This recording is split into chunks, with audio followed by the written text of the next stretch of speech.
a free web transfer to send it. Yep, no problem. Okay, let's get started then. Thank you all for joining. We're at 27 participants right now. My name is Dr. Robert Miller. I run the ALP program and I work with the Alta Group. Alta's done a series of these webinars over the last 4 years with a strong interest in soil carbon. And, you know, we've all seen things in the media. We've heard it from different things that we've read, different bylines. I have been trying to bring in some expertise into our group to talk about soil carbon. And I had the pleasure last November of spending a morning with Graham Lancaster, who's on this for this webinar. Graham runs a lab in Lismore, Australia. We have to take our hats off to him because it is coming up on, it's just 6:04 a.m. in the morning tomorrow, Australia time. Graham runs the EAL laboratory at Southern Cross University, and the focus of their lab is pretty much looking at soil analysis, all kinds of different testing parameters. So with that, I'm going to hand this over to Graham. Graham, go ahead. All right. Good morning, everyone. I realize it's afternoon there, so yeah, I'm bright and ready for it. So I'll share my screen now and start this presentation. And we should be able to go from there. Now, I'll try to admit extra people that come on board if they pop up, but they should be fine. So yeah, thanks, Bob. Thanks for the invitation. So yeah, nice, lovely weather here in Lismore. We're right on the east coast of New South Wales in Australia, so we're pretty close to your west coast. So yeah, all going well here. I started up EAL a long the years ago, so now I'm doing a lot on soil organic carbon here at the lab. I'm going to give a bit of a chat on discussion of analytical methods and CFI Carbon Farming Initiative. I'm also current chair of ASPAC, Australasian Soil and Plant Analysis Council, and we're very proud of our ASPAC and involvement with the ISPC, International Soil Plant Analysis Council. Basically, EAL, Environmental Analysis Laboratory. EAL, we're an independent university-owned research, teaching, commercial analytical laboratory. I started up as an undergrad student doing coastal management, environmental science at this university. And I had a professor, Professor Dave McConkey, who had this vision of a self-funded facility because we're a small country university. As a self-funding facility, it was just me. Now we've got well over 80 staff. Commercial staff, heading towards 10 million Australian dollars turnover a year. We've been NATA now, National Association of Testing Authorities. That's the ISO 17025 accreditation, plus ASPAC, Australasian Soil Plant Analysis Council Quality Assurance, now for on 20 years. So we do a large range of services. So I don't think a lab should be just a soil lab or a leaf or a water. So we do everything you can imagine, everything biochar, hair analysis for nutrition and contamination, fertilizer, and we have all the state-of-the-art equipment. Plus we do a hell of a lot of research. We work with the university, environmental science here, to help them with the new science degree, which they have a first science degree in the world majoring in regenerative agriculture. They have postgraduate and diplomas in that at the moment. So today we're going to talk a fair bit on soil carbon. EAL, we've been involved with biological farming now for nearly 30 years. I initially with Elaine Ingham. I'm sure you know Elaine over there. She's been fantastic and used to come regularly to Australia, and we'd run soil chemistry, soil biology training courses for a couple of weeks, and they were good fun. With early soil tests, we always provided and saw the value in total carbon, total nitrogen, in all our routine soil tests. So all our clients do have good, reliable data. We've always used the induction furnaces, the LECOs, which have been around for a long time now. The CFI is a carbon farming initiative, which is a program set up by the state government or the federal government for soil carbon credits for farmers. And that's just the little logo they work with, and the methodology determination, which we'll work with today. I should mention, I haven't mentioned yet, I will provide all a copy of these slides to the organisers, so you'll get sent this by email or whatever, so you don't need to take notes. And yeah, there'll be plenty of time at the end for questions. So soil carbon testing and CFI, currently we're testing around 1,000 soils per week, which is pretty reasonable when I explain the amount of workload involved with all the sample preparation. The soil below soil carbon testing suites that we set up in-house, and we have 2 packs there mainly. They work on layers, so the 0 to 30 centimeters cores, or the 30 centimeters typically to a meter. And the pricing really dictated by how much sample preparation. I'll go and explain this because it's really critical this is done correctly, and a huge amount of labor and effort and set up to do this. And I'll go through all that. We do have an allowance in the standard that we can do a fizz test, which is just adding hydrochloric acid to a small amount of soil to see if there's any carbonates. So that means that when we run the LECOs, we can do a total carbon instead of actually adding the sulfurous acid to break down the carbonates, and we can hence then call that a total organic carbon.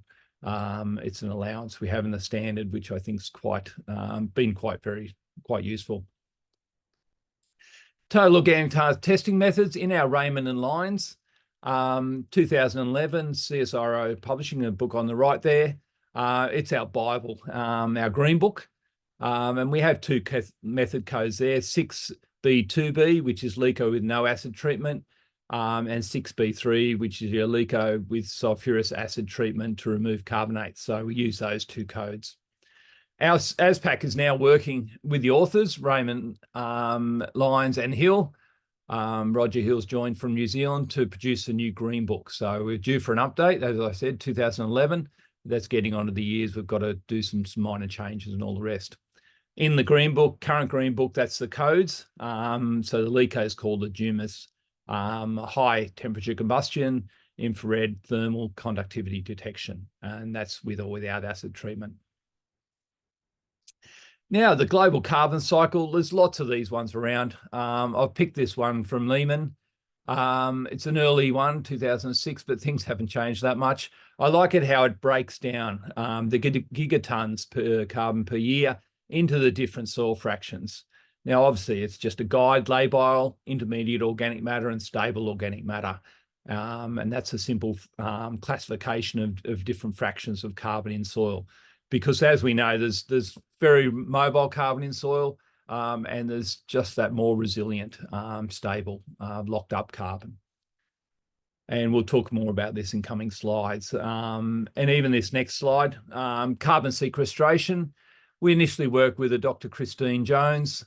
She's a founder of Amazing Carbon and tours the world talking about carbon and surface, from surface to depth. So she did a lot of research, maybe 10, 15 years ago now, looking at carbon. She actually did a lot of that research through EAL initially, and she was finding big carbon changes down to a meter depth when you really get the practices of building carbon. And that's where this is, I think the carbon credit scheme sort of evolved. And now we're talking, some big dollars in building carbon in your soil. So it's another revenue stream. It's always a bit iffy because you're really talking about small changes in carbon producing massive returns over large areas of farm, massive dollar returns. So we're talking millions of Australian dollars for maybe a 0.1, 0.2 or 0.3% increase in carbon down over your whole farm over 5 years. So there's some big dollars and also, some bit of a big risk there because you've got to hold on to that carbon. Points that Christine emphasises is along the lines of the world's soils hold 3 times as much carbon as the atmosphere and the previous, and over 4 times than held in vegetation. And that's noted in the previous slide. Soils also hold 95% of terrestrial diversity and only 5% above ground.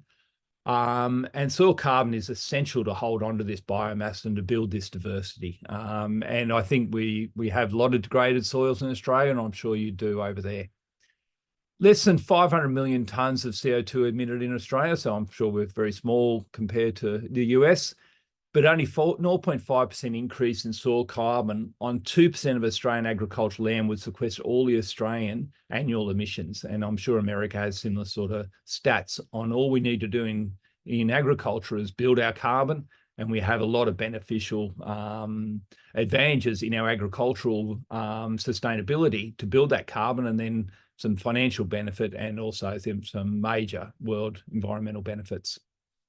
In Australia, soil carbon losses took sort of 30 years, and this is our Department of Agriculture, our DAF, figures a few years ago now, where we have the topsoil carbon over starting at sort of 3%, dropping down to less than 1%. And this is along some major agricultural areas, Tamworth, Gunnedah, St. George, Walgett, just examples of the decline in organic carbon. So I think the smart people in our organic farming and the CFI people that are really wanting to make money are going to the really degraded farms, buying them up, and then really bringing in regenerative agricultural practices. So it's a bit of a disadvantage for the great old farmers that have been 20 years now doing organic farming and regenerative. They've already built their carbon, and they're trying to build it more and more. If you start with a low baseline of carbon, then you've got some big potential to build massive levels of carbon for the benefit of your farm. Look, I won't go heavily into management practices, but you've only got to understand that when you go into CFI, you've got to employ a number of changed farm practices when you go into a government arrangement to say you want to go into baselining your carbon and then building your carbon. You've got to then bring about some major changes. Now, it might be reduced tillage or no tillage. It might be rotational grazing. It might be just bringing on animal manures and green manures and recycling organics. These are all can be written 1,000 ways, but I thought this is just a summary of some of the things. I mean, it's all about diversity, and we love our regenerative agriculture on building diversity in the soil and building abilities to make carbon and increase the value and the benefit of your soils. And I should mention that it's coming to Australia now that I know people that will go and do a soil test prior to buying a property to assess whether that soil is good for agriculture, and then choosing a property based on the value of that soil test and the health of that soil. And it's moving, I think, towards an area where banks will now loan on how healthy that soil is and give extensions on loans if you've really looked after your carbon and looked after your soil. So I think it's moving in big directions. Defining carbon, as I mentioned previously, there's lots of different ways of putting them, but generally there's a labile pool, and this is the easily decomposed, the changing pool.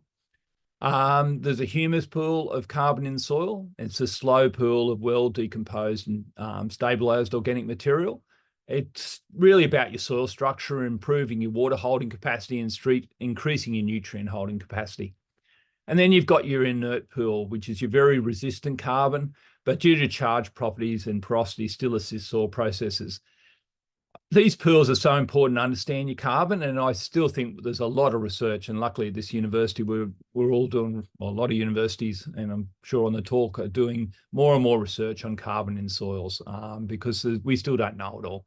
As humans, we like to think we know it all, but there's a hell of a lot more we need to know. And I'm always trying to learn more and looking forward to visiting over the States there with Bob next year. So carbon in soil, it's just such a diversity area, and we're changing our definitions all the time. I do a lot with biochar here in Australia, and we see a huge future on biochar. With biochar, you've got to be careful how you sell it. You can't say that biochar is fully labile pool or fully inert pool. I think there's a lot of different biochars out there. Biochars ain't biochars. It's the same with sort of having Australia, that there's such a diversity of material. So some of the biochars you do get are quite labile component of carbon. Then there's a lot of biochar that do really lock up the carbon in that soil, but I still think an avenue for sustaining biological populations in the soil. Carbon partitioning the soil. Similar to previous, crop residues are generally a labile, weeks to years. Your particular organic matter, still quite labile, they're years to decades. Humus carbon, resistant, and that's decade to centuries. And that's your recalcitrant organic carbon, and that's really centuries to millennia. So you really want to try to build it all, and we're pretty sure the biochars builds a lot in this area. But also just you're building up your carbon and holding your carbon in your soil is building up more of this inert carbon. But I'm happy to see plenty of resistant carbon, your humus carbon, and I think that's one we should be aiming for. And your labile carbons are going to be pretty mobile. Conceptualizing carbon, the complexity of carbon in there, we've got to understand the microbial populations. They're so important in our soils, and we need to work with that. This is a CSIRO. CSIRO is our major research capabilities in Australia. And this is from their soil analysis and interpretive manual. It's conceptualized diagram of carbon. And really, once again, talks about your soil solution pool, your organic phase and your inorganic phase, your losses of different carbon. Obviously, we won't talk here about compost production, but there's a lot of CO2 production and losses of carbon or movements of carbon with a compost. And that's the same as what happens naturally in a soil with your breakdown of your crop residues.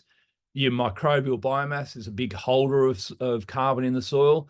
And then you're moving through your organic phase and mineral phases of carbon.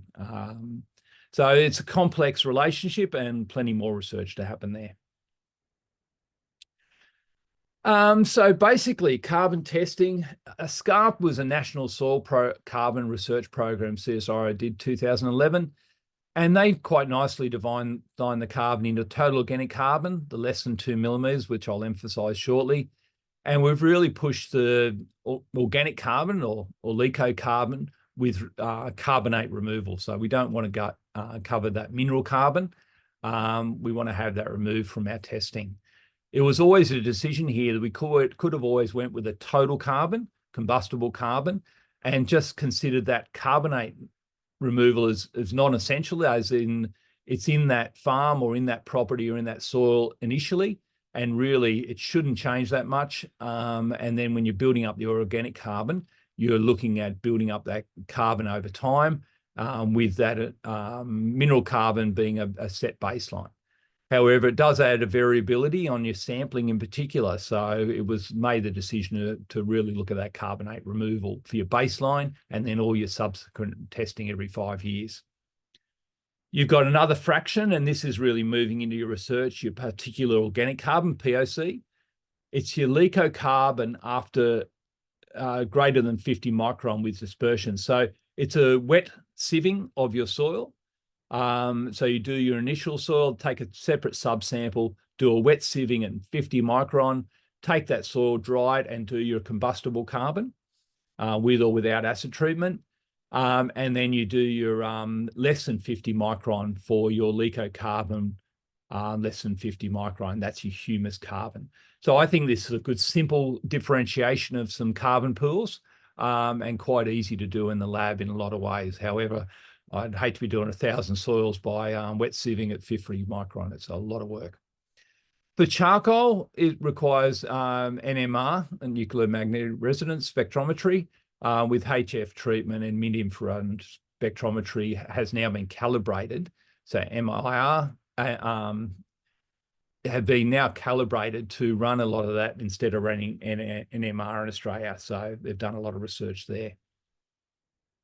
Another way of looking at it, soil organic matter fractions. It's once again a bit of an older one, but just emphasizing here the similarities between a lot of these differentiations. This is looking at larger than 250 micron for the coarse POM, and then 53, which you could argue 50 to 250 micron fraction, and then less than 50 for breaking down those, and then breaking it down further into different classifications, which I won't go into in a lot of detail here, but just saying that it's all been done, a lot of this research, and there's so many different classifications and differentiations of the carbon in soil. Soil carbon method summary. I'll just emphasize these main ones. Total carbon, it's the LECO combustion, CNS analyzer effectively, and I'll go through more of that in detail. Organic carbon, it's your LECO after acid treatment, and we typically use a sulfurous acid because it's gentler on the instruments and still removes all the carbonate. The hydrochloric acid concentrated is great for removing your high carbon or your carbonates from high alkaline soils, and definitely more effective, but it's pretty aggressive on the instruments, on the LECO instruments. So we find the sulfurous, which is a LECO method, to be very effective. Organic carbon times 1.75 is effectively your organic matter. Your organic carbon after soil separation into fractions, I've mentioned that. Your organic carbon Walkley black dichromate, and I've got some things to say on that. It's a very old colorimetric technique. Gives reasonable results, but definitely wasn't chosen for our carbon credit scheme. Labile carbon, this is CSIRO weak permanganate dichromate, permanganate oxidation, and it's a method that is very effective.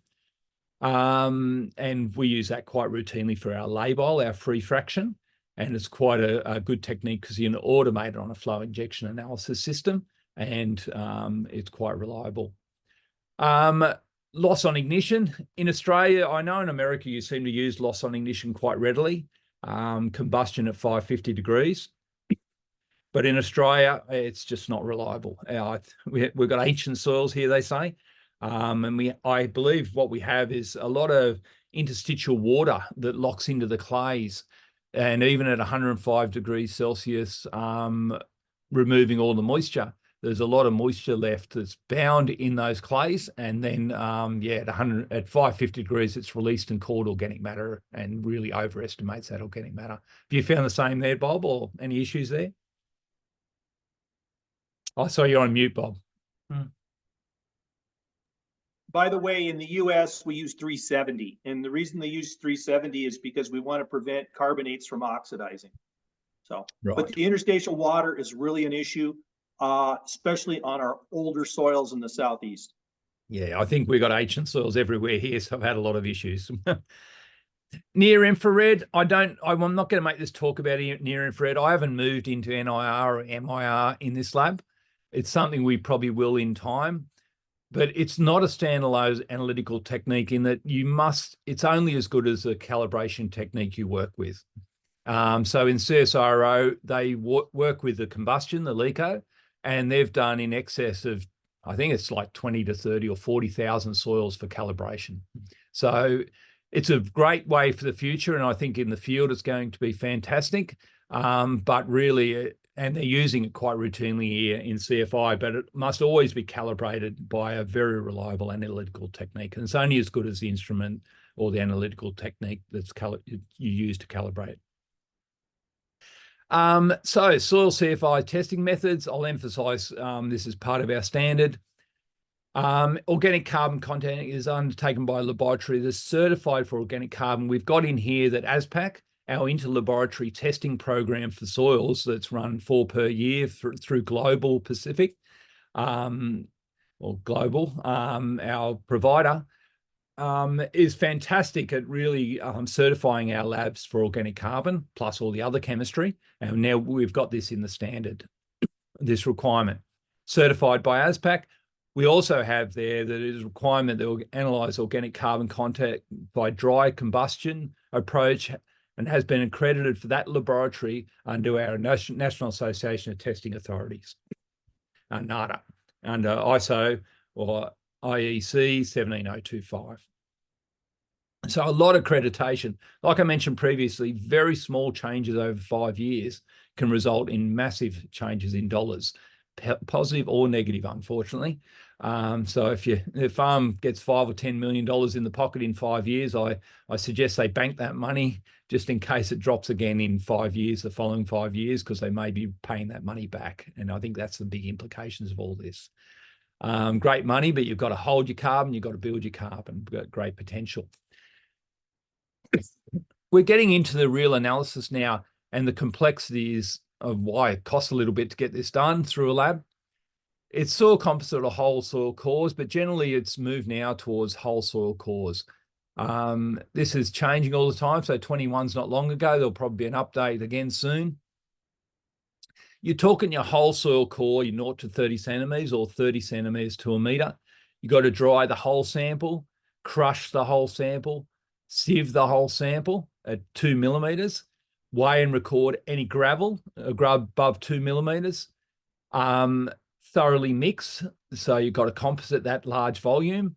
And then you've got to create these subsamples, minimum 250 mils for fine grinding. And I'll go through that in more detail. So this is all documented, freely available methodologies. And I think it's worth looking at how Australia went there. Then the second part of this is you have subsample A and B. Subsample A, you're recording the air dry. So this is an air dry moisture content correction at 105 degrees because we've got all our soils that are dried at 40 degrees, air dried. And then we do a correction back to 105 degrees. We grind the subsample A to less than 0.5 millimeters. And that's now heading towards 0.1 millimeters fine grinding for that 250 gram subsample of those cores. And that's typically your 40 degree sample. Your air dried sample is run through LECO, through your NATA accredited methods. Then there's a whole lot of farm calculations, a whole lot of the criticality of the sample collection is in a whole nother presentation because it's a lot of complexity in the field to get that right, to select your carbon investigation areas. And it's a whole nother presentation on how that's done because there's been a lot of statistics applied and a lot of soil sampling. A lot of our farms they're doing this on could be 1,000, 10,000 or 100,000 hectares or a couple of 100,000 acres. So big volumes of land. So we're looking for small changes in carbon. So there's a detail there. But really going down to it, it's the nitty gritty where you have the problems. These are typically what our soils look like. There's not many sandy soils apart from our west coast, Western Australia. We have these things that you dry at air dry and they're just rock.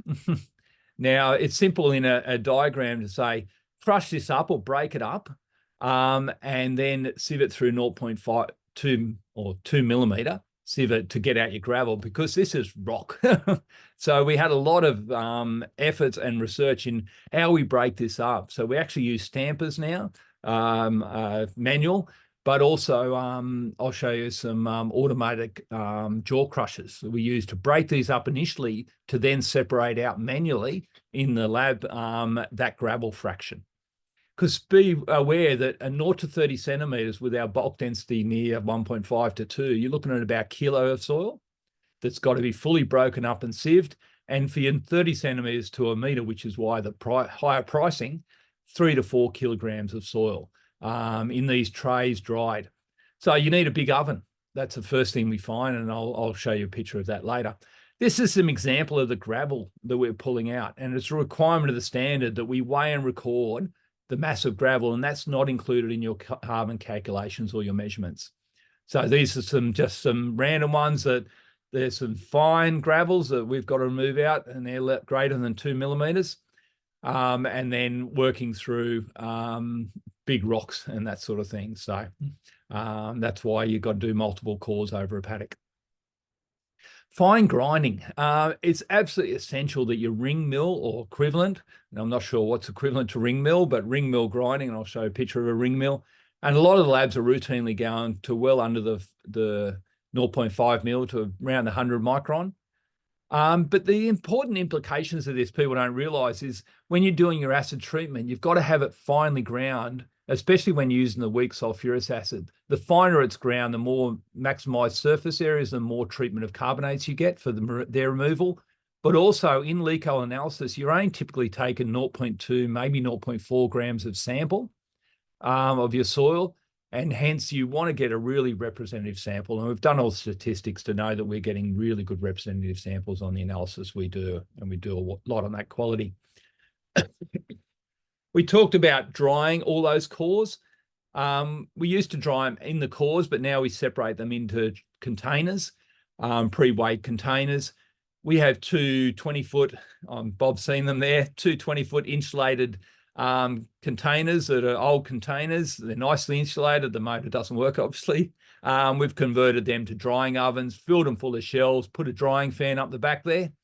And we have that on a thermostat system to dry all our soils. And 3 or 4 days, we get a really nice dry product.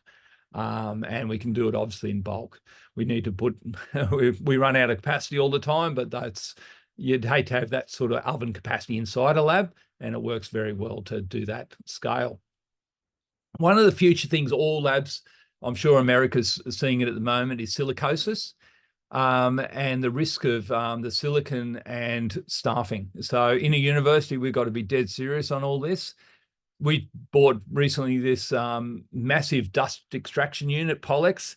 I got into a lot of strife in the university because straight above the 3rd level up here, there's a bunch of lecturers' offices, and they weren't too happy with the noise this thing produced from 7 a.m. till 5 p.m. But we've put some more dampeners on it and quietened it down a bit. But it's fantastic. This room with 4 dust stations, workstations, it basically expels the air out of that room in seconds. So it's fantastic. We've got it all designed. The bottom here of each of these extractions have extraction removal, and then all through here is all extraction. So we're looking after staff, but even so, they use earmuffs in here, full protection, full dust protection, and we clean this room very regularly. You can see here some of the separations, the systems we have, and manual systems of grinding and sieving is still required. That's our jaw crusher. You just pour the sample through. You can set that at 4 mil above your 2 mil, and then just initially break up your sample so that you can then break it up further to push it through a 2 mil sieve. Your jaw crusher uses just an iron bowl there. Quite manual labor, but it crushes very well down to that powder, 30 seconds to a minute. But once again, manual labor. And then you have these separators to really look at homogenizing your samples, and we have a lot of those. And then the sample splitter, and then the sieve there. Basically, EAL's facility, we're building our carbon all the time. I should have taken a picture of our room, but we're just expanding again. We have 5 LECO units at the moment. 2 older CNS 2000s. I think they're 13, 14 years old, all with big auto loaders. A carbon nitrogen 928, sulfur carbon 832, and a carbon 832. So not only is our facilities obviously used for all the carbon credits, we do all our routine agricultural carbon nitrogen, all our compost testing. We're doing a massive amount of compost testing, mulch testing these days, and environmental testing, which involves carbon nitrogen. So our LECO, plus all our leaf testing, our carbon nitrogen there, and we're doing nearly 1,000 a week there, plus a couple of 1,000 or so a week on agricultural soils. We've just purchased, and in Australia, waiting for installation, another CNS 928 simultaneous CNS with a 100 position loader, touch screen, and another pure carbon C832 elemental analyzer. So we're increasing our capacity there. So I want to be able to handle at least a couple of 1,000 CFIs a week, which keeps the staff on their toes. These are some of our pictures, the old CNS 2000, our CN928, our SC832, and our carbon 832. And these get very heavy workloads, but we're very lucky. We trained up young trainees into this area and watched the technician, the LECO technicians, and our trainees, I'm sorry to say, to LECO are probably as good, if not better, than a lot of the LECO technicians in Australia. They're fantastic. I won't mention them by name because they're just, I treasure them. They're brilliant in what they do in the lab. and they fix these machines all the time. I mean, they do work hard, but they get leaks. They break furnace tubes, they break furnace elements, and that's just something that our staff routinely fix overnight. So it's quite a lucky resource here we have. But on all our instrumentation, we really revolve. We're a country university. We don't have easy access to technicians. It's maybe 3 hours from Brisbane or 7 or 9 hours from Sydney. So we really need to train in-house technicians on all our operations. Just some of our results, many years here, 2016 to 2022 on organic carbon, Walkley Black, Dumas, the total carbon, and then the acid treatment total organic carbon. So you can see here clearly 3.5 to 3% for our total carbon. Our Dumas is very good CVs, but then as soon as you start adding that acid, you're losing some of that reproducibility, and the organic carbon Walkley Black, yeah, we're not finding ultra reliable, and the CVs are not fantastic there. It's just some random results. This is our ASPAC Global Interlaboratory Testing 2022, sample 1, Walkley Black, organic carbon, total carbon, and loss on ignition, which, like I said, is massive variability, and not a lot of labs doing that these days. I highlight our lab there, and I don't mind putting our lab, whether we're right or wrong, in slides and that sort of thing. We're not always right. We're not perfect. No one is. So we're always trying to work on improvement. But that's the mean line. You can see some wild labs here. 0.15 up to 0.25 that these labs are getting. 0.2 up to 2.2. So there's some serious issues still in labs, and that's why I really push ASPAC and the importance of interlaboratory testing. Now, I don't identify labs ever, but these labs may be NADA accredited labs, which people still in the industry believe that NADA is a Bible, that you guarantee quality. Our NADA or ISO 17025 does not guarantee quality. It just really means a lab is following a process. And I really think all labs in the world need to concentrate on quality paramount. And that's where it's important the government departments get involved. It can't be all commercialization based on price. You must look at quality. So just a couple more slides here on this. Sample 2, we're a little bit low on organic carbon. Was Walkley Black. We don't actually do a lot of Walkley Blacks, but yeah, slightly high there on our total organic carbon with acid treatment. But you can see the sort of variability there. And like I said, I'm providing these slides to you to sort of see the difference. Definitely a bit lower there on your Walkley Black, but we really concentrate on getting total carbon, total organic carbon through. And a final one there, maybe a little bit high there on our total organic carbon, and therefore, so it's good to have this data. We've got something around 30 labs involved, which is nowhere near what you've got, but it's quite a good statistical average as well. Summary, nearing the end, very specific methodology for CFI, very specific sampling at this coring 0 to 30 centimetres and 30 centimetres to a metre. There's some clients now that are going beyond a metre. They believe they can build their carbon down to 1.5 metres and even 2 metres, and they'll sample and test to whatever depth they can, because that's just maximising their returns. The option for near infrared or mid infrared, I think a lot of our industry has gone near infrared. In the field, they've got some fantastic field units with hundreds of thousands of units to screen the samples before sending to us. And they also have lab units, and they're doing tens of thousand calibration points. Combustion, we've got the LECO. There's other instrumentation that's quite good as well, the Elementar, Cube, other instruments out there, but we've really chosen an angle we like. It's not discrediting the others, but we've just chosen an angle, and instrumentation we've found very reliable and good, as long as we service in-house, because these things will break. They do a lot of work, and it's quite an involved technique. Walkley and Black, they're older techniques, and I think they're not as accurate. Maybe a lab could argue that, but in the poorer country, Pacific Island, I think it's really a fantastic avenue. They could calibrate this and check this with an interlaboratory testing back to what you expect with the total organic carbon. Loss on ignition, as mentioned, we use around the 500 degrees, and really I've seen errors well over 100% error in Australian soils. Soil organic matter, it's really calculations based on your soil organic carbon. the conversion factors people don't often realize can range from 1.72 to 2.2 in different soils. And that's what research has found. But 1.724 is suggested in Australia for that conversion for your soil organic carbon times your soil organic carbon. 1.7 time gives your soil organic matter. So I've sort of got through that in 45 minutes or so, 40 minutes. So to allow time for questions and go from there. I'll stop the sharing. And does that work?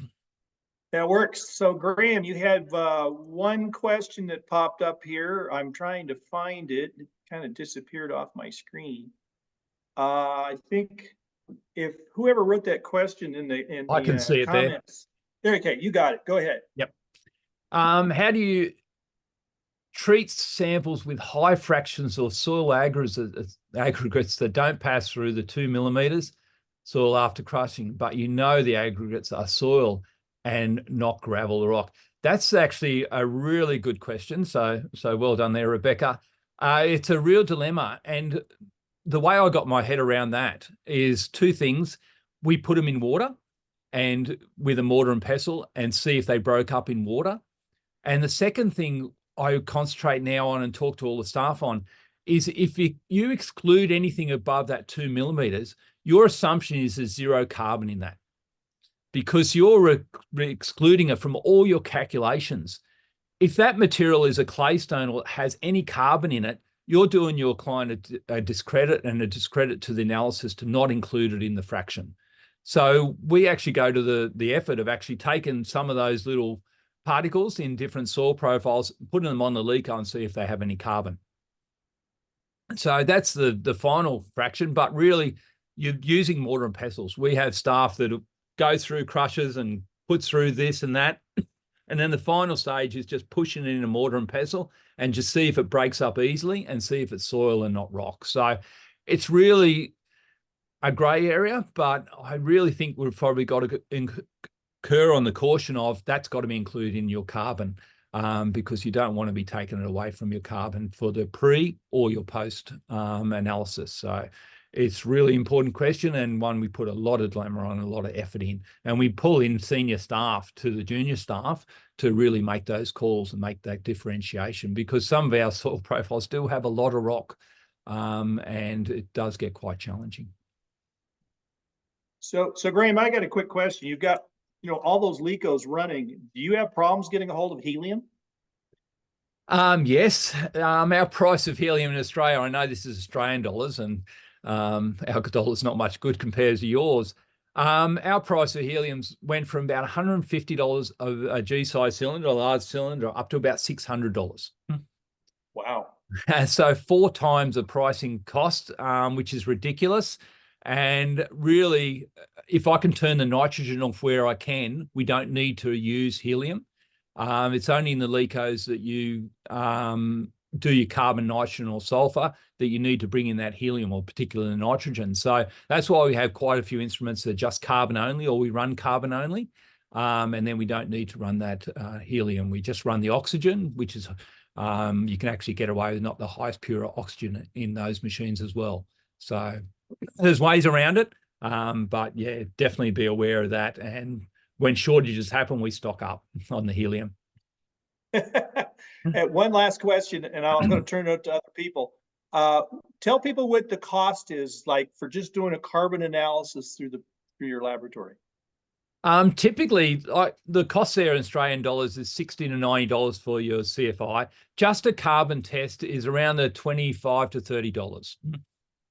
So that tells you how much money's in prep. Yeah, that's right.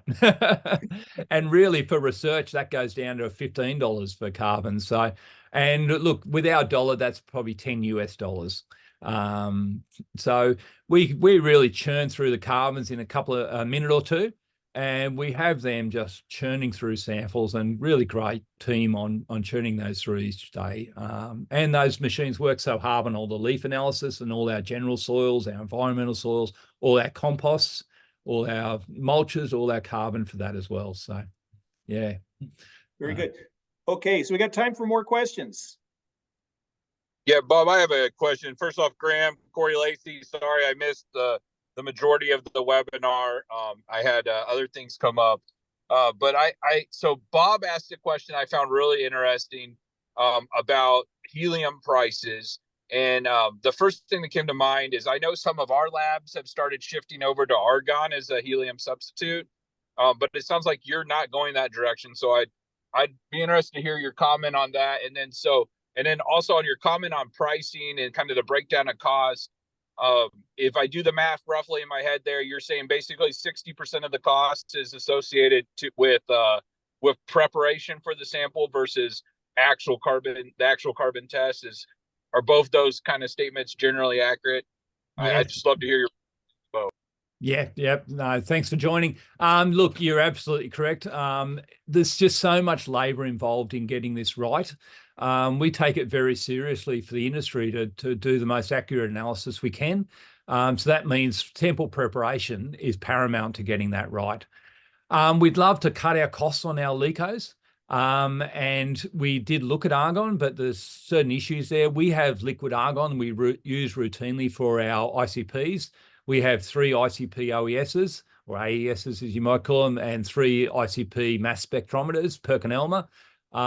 Fantastic instruments, use tons of argon. It's easy to divert a bit of that argon on for our LECOs, but if we can do it one day, we will. But at the moment, we're still going down the helium avenue. And it's got to be ultra high purity helium, which makes it so much difficult as well. Is your pause on switching to argon because of impacts on detection limits, or is it because of just logistical issues within the lab? It's a combination of both. We are concerned about detection levels because we really aim to get down to 0.02% carbon as a base, organic carbon in our soils, thereabouts. So we're aiming pretty low levels. Plus, with some advice with LECO, particularly the older instruments, can't move to argon. So something we've really got to be careful with and do it properly. So, yeah. Definitely something we'd like to go with, but oxygen's still a big cost as well. So, yeah, the ultra high pure oxygen really went up in price in Australia as well. So Graham, you got a comment question from Luke? Can I talk a little more about the CFI program and how farmers are compensated for increasing carbon? They have a carbon credit scheme, and it's the federal scheme where they're paid a certain amount of dollar per carbon credit. And basically it's simply that there's a lot of industries here that want to offset their carbon, so they buy the carbon credits.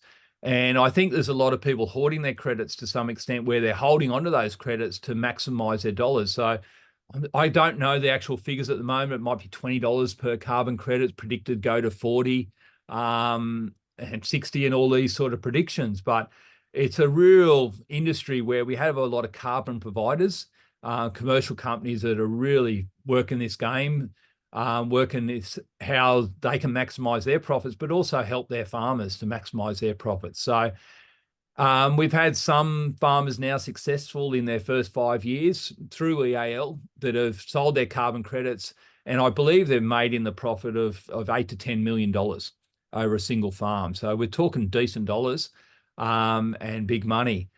It's a real hard for the farmers. I feel sorry for farmers how to make the decision on whether they go their own on employing a carbon provider, paying the upfront costs, and then paying the lab costs, which can be quite significant for a farm. The sampling costs are very significant. And then 5 years later, doing all that again, or going where they go to a provider and say to the provider, signs an agreement where the provider then actually covers all the costs, the carbon industry, and the farmer doesn't offset anything, but the farmer then is basically providing that service provider 40% or 20 or 40 or 60% of those credits for the future. So they're losing their future earning potential, but they're sort of sharing that risk with the provider. So it's just a really difficult offset for farmers to know which way to go. And it's a form of gambling, I'm sorry to say, which way you go. Huge potential returns, but also, like I say, there's huge risks there. So we want to see the carbon credits winning, but I also keep on pushing the regenerative ag side of things, where if if you're purely in there to build your carbon for carbon credits, I'm sorry, I don't think that's the way to go. You want to build it to build a healthier farm, build the health of the whole industry. And really, there's so many benefits of building carbon in your soil and the healthier soil that really the carbon credits could be just a bonus, a financial bonus, but the healthier soil bonus, which is really something I think so important. Time for more questions.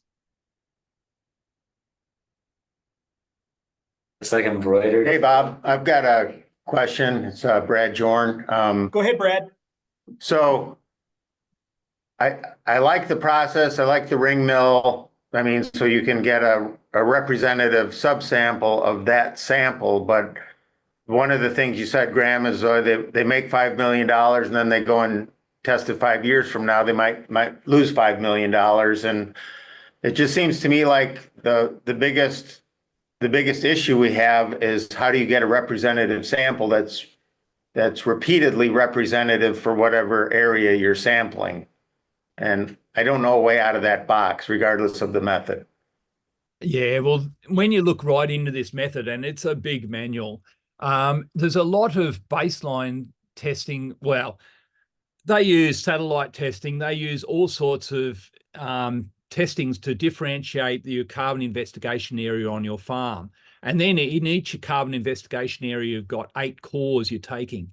So there's been a lot of statistics put into it in Australia to really maximize that differentiated carbon on the farm, and then doing the testing over those 8 cores, and then using a whole lot of NIR testing in between those 5 years to really see your progress of your carbon. There's some farmers that are actually testing every 1 year their carbon. So they're really maximizing their risk or reducing their risk.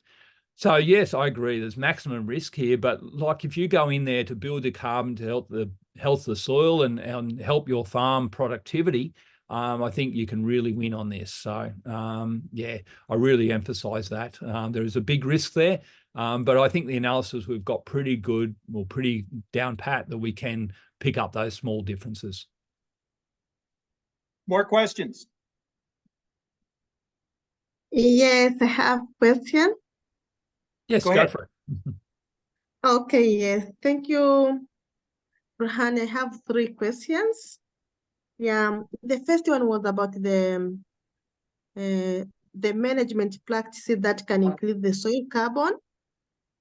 When it comes to pasture management, you have said the introduction of earthworms. Yep. Yeah, I would like to get clarification about earthworm. How do they contribute to soil carbon? Is that the issue of maybe decomposing the organic and whatever? This is the first one. Then the second one, in your concluding remarks, you have said that Walker and the Bracker method is not accurate. So can I know the reason and the evidence of it? And then the third question, can I get the overview or the status of soil organic carbon in Australia? How is it for some of the soil that we have done analysis?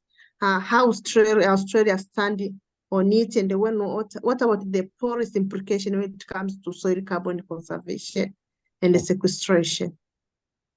All right, a lot of Okay, questions. Graham, you got a lot to cover there. Try to do what you can with that. All right, I'll work on the generalities. Basically, the first one, you're building your carbon in soil. We've done a lot on this. I think it's so achievable. We're talking a lot here about 0.1, 0.2, 0.3%. Christine Jones' initial research was showing percent changes in soil carbon. So if you're dealing with a degraded soil, if you can get your organic matter, any sort of organic matter, into your soil, biochar, any sort of composting material, and then start employing some of those different programs, I'm very confident you can build your carbon. And there's been a lot of success there. So I think there's some big avenues to come forward there. So I hope that sort of covers a little bit there, but I think you're talking human composted material or something, or,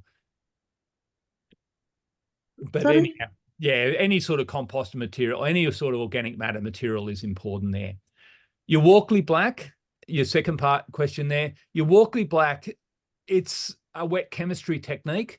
I'm sure it can be refined to give maximum accuracy, but be aware that it does have various correction factors in there because it's not a complete combustion of organic matter.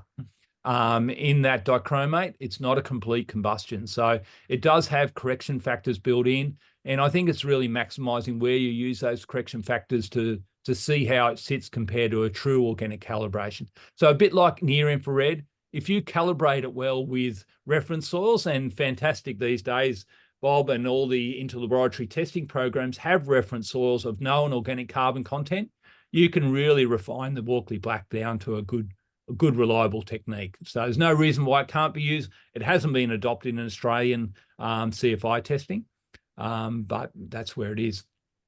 Now, Australia, I don't know, is a massive country. We have so many varieties of soil. It's hard to generalise on where we're sitting with CFI or carbon.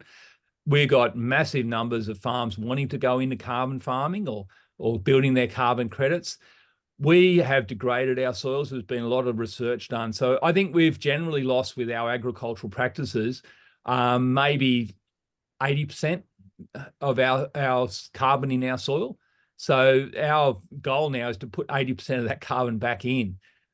So we probably didn't do enough research initially to know where our true baseline carbon is. But what we're talking to farmers is pick some of the native vegetation, our forests, and baseline the carbon in those forests to see where that soil type can potentially build its carbon to. So you might be degraded soil down to 0.5 or 0.1% carbon, which is not unusual in Western New South Wales or Western, our Central Australia. It's really degraded down to those 0.1 to 0.5% organic carbon. And if you go on your natural soils, there's no reason why that couldn't be 3%, 5% organic carbon. So, Okay, we're coming up on the top. We're coming up on the top of the hour. We'll handle your question, and then we're going to wrap it up. Go ahead. Okay, yeah. So are there policies implications when it comes to soil carbon sequestration in Australia? what comes to it? Sorry? The policies, soil carbon or carbon policies, regulations, and yeah. Yep, I don't see porosity as a big issue in soils.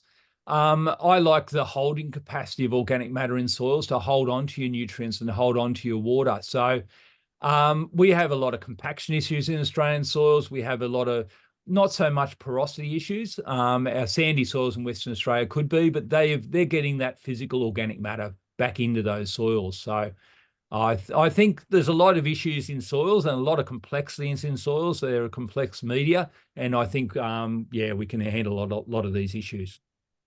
I hope that addresses it. All right. Thank you, Graham. Hey, thank you for spending an hour before work starts in Australia with this group. Hey, everybody, give him a big thumbs up on your screen.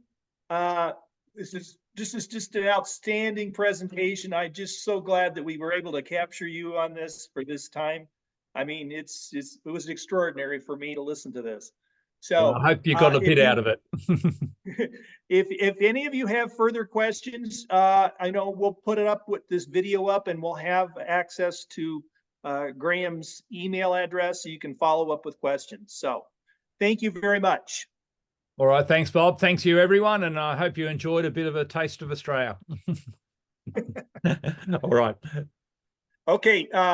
Gary or Graham, would you shut off the recording? Thank you. Yeah. All right. Hey, Graham, Corey Lacey here.